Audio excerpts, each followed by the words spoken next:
Week 2 is underway, Adam, and the Buffaloes got started. 6 practices last week, I believe it was, so they were pretty busy last week. But week 2 underway. Good media availability today. I do want to start off with something that we forgot last week, and I want to do a shout out to Mark Johnson, the voice of the Buffs, who had an accident last week while team roping. We all know that he loves horse riding and things like that, and doing the team roping. Had an accident. He's had surgery. He went home yesterday and is recovering, and said he won't miss any games, anything like that. But want to shout out to Mark Johnson. Get well soon. Definitely. That's a tough one to come back from. I think he had a rib injury in there as well, and so hopefully he's doing okay. It's great we get updates his wife puts on Facebook, so it looks like he's finally getting up, moving around a little bit. But that happened on his birthday. That's not supposed to happen on your birthday. I know. And I text him a couple times. He's in good spirits, it seems like. Mark's always in good spirits, or at least he seems to be. So he's a pretty positive guy. So, Mark, if you're watching, get well soon. Buffs, starting week 2, and let's start off with the negative, okay? And then just get that out of the way. There's 2 negative things, but one turned into a positive. One of them, Jordan Seaton's comments. But let's start off with the Athlon article that we saw. Another hit piece. Camden Dempsey talked about it a little bit today, and just talked about how the culture is great in the locker room, things like that. I don't want to put too much time into talking about this thing because there's so many hit pieces on this program. But what are your thoughts? Well, there's some bad information in that story, and even not even correcting the coach's name that is in the article. And so I drove up here today thinking that we shouldn't even mention it on the analysis video because it just adds more attention to it. But because we did talk to Camden Dempsey and he addressed it, I think, we should at least mention it here. But I mentioned this to you over the many years covering this program.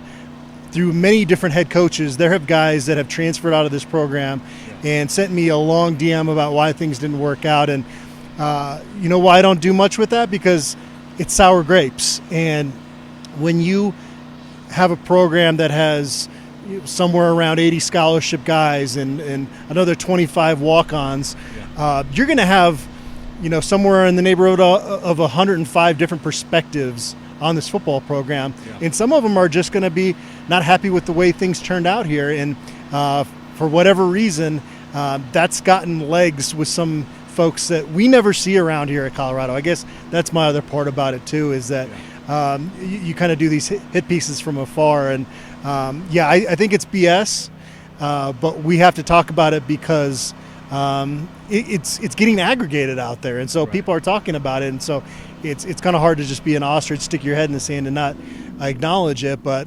that was kind of what I wanted to do today. Right. Yeah. Same here. And I always look at it like, you could have 100 people watch the same movie and 90 people love it and there's 10 people that hated it. So people hate on everything, right? And so you're always going to have those people that didn't like being in the program for whatever reason. And so I view it the same way. There's been a lot of hit pieces. I don't know how many articles are going to be written where they quote anonymous former players, and that's where I kind of I'm done with it at that point, anonymous former players. So we'll move on from that. The other quote negative that I'm joking about it being a negative. Jordan Seaton talked about how when he first came here, he goes, I thought it was going to be bad. I didn't think it was going to be very good here. But then day one, it's like, oh, I love it here. It was kind of funny. You see the communication staff when Jordan Seaton's talking about it's going to be bad. They're like, oh no, but he actually loves it here.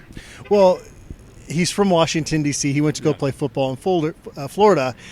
It's foreign territory for anybody coming into a new environment. I hope people don't take his comments the wrong way, because then he went on to say that it's been fantastic here and went on to rave about Chef Carl Solomon and the special diet he's had him on. And so I see that with my kids who are teenagers.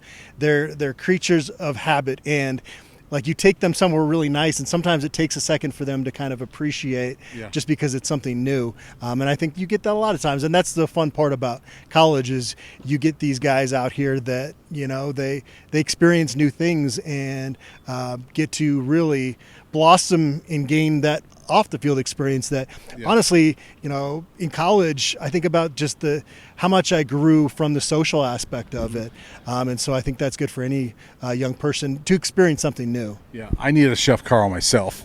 to get myself in shape like Jordan Seaton is. But I asked him about whether he's acclimated. A lot of freshmen really struggle, to get acclimated from the high school ranks to college. I think he's a different beast. He's a 5-star player, but he mentioned, hey, I struggle. There's good days and bad days, but I said, how about physically? He goes, I feel fine physically. The strength staff has got me ready. What are your thoughts on Jordan Seaton? I guess a bigger picture question. Do you think he'll be ready? I mean, I think this is a guy that's slotted to be your starting left tackle. Do you feel good about that? Well, not to pick on last year's starting left tackle, but he gave up a lot of pressures, and so that's where the bar's kind of set at that position. So Jordan Seaton will do better than that. Yeah. I feel confidently, and it kind of goes along what I've said with that whole line is very confident the floor has been risen substantially. Mm-hmm. Where's the ceiling? With Jordan Seaton, my guess would be that there are going to be moments in the first half of the season that he's going to have to learn and go through those growing pains. Caden Proctor went through the same thing at Alabama last year, and he was a pretty darn good player by the end of that season. So we saw it in the spring game in the one sample size that we had with our eyes of Jordan Seaton. He got beat on a pressure, but then he settled in and was pretty solid the rest of the spring game. And so that's kind of what I expect from him. Yeah, same here. I mean, I would caution fans, don't expect him to look like a first-round pick this year. I think he could get there at some point in his career, but there's going to be some growing pains. But I agree with you. It's got to look better than last year. The other guy we talked to was Coach Dancy today. Oh, Shane Coes as well. Let's go Shane Coes. Looks bigger and better, and he talked about he's now a year in this program. He feels better. Yeah, and he gets to work with Warren Sapp every day, and I think people haven't really paid enough attention to Damian Lewis because he's almost been overshadowed by Warren Sapp, who's a Hall of Famer. But Lewis had a nice career in the NFL for a decade and was a defensive line coach in the NFL. So I think we will want to see it pan out with the development this season.